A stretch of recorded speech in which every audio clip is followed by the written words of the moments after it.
Hey y'all.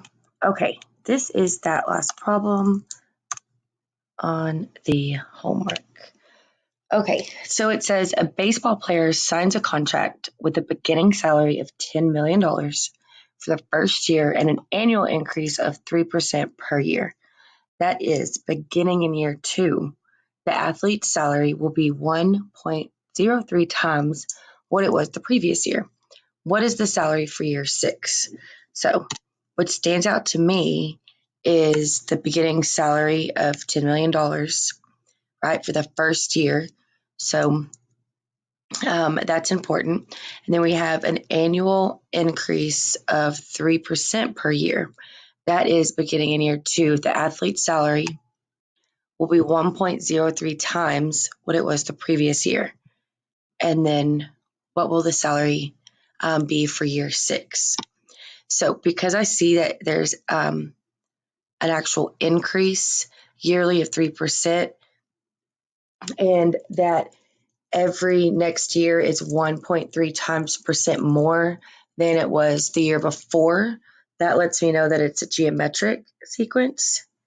And so for a geometric sequence, what we use is the A sub n equals A sub 1 times r, and then we have that raised to the n minus 1. So I see that I know my n. That's like the specific time frame. That's the specific term that I'm looking for in the sequence. That's my year. And what I have is 6 here because we're doing 6 years. That's the actual salary it wants me to find.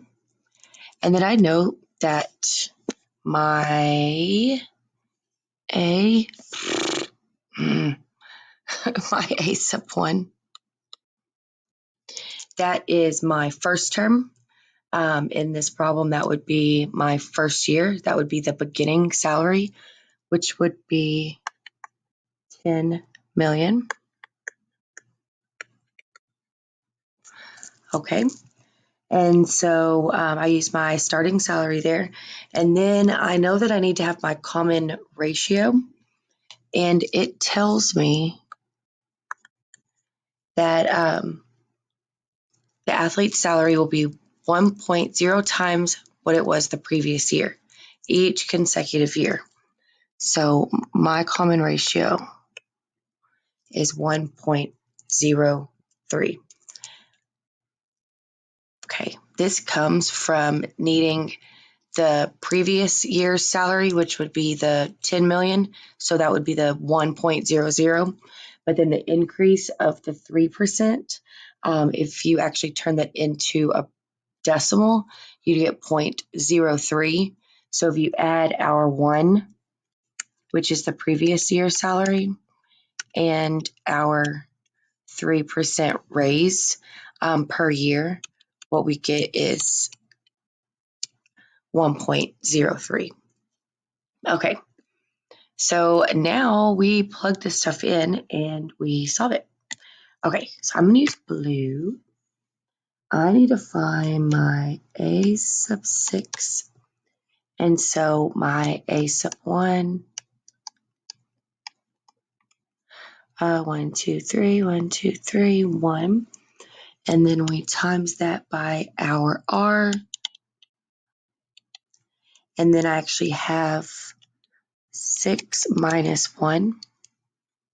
So A sub 6 equals 2, 3, 1, 2, 3. Hard to keep up with if I have true enough zeros. 0, 3. Okay, and then just evaluating my exponent, I have 6 minus 1, which is 5.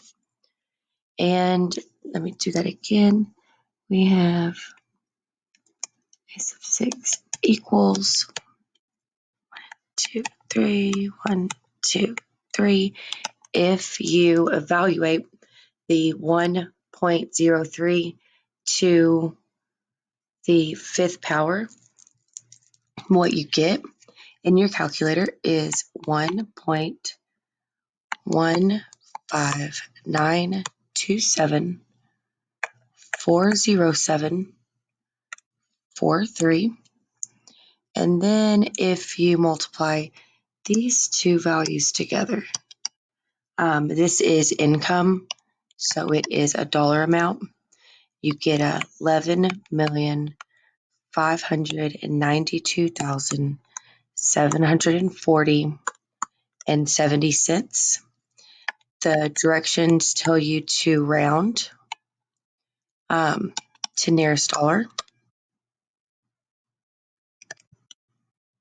And so that 70 cents would actually make our final answer it's going to be an approximate. So we have A sub 6. It's approximately $11,592,741. Right there. Okay, y'all. So I hope that makes sense. If it didn't, just go ahead and email me, okay? Thanks, y'all. Bye.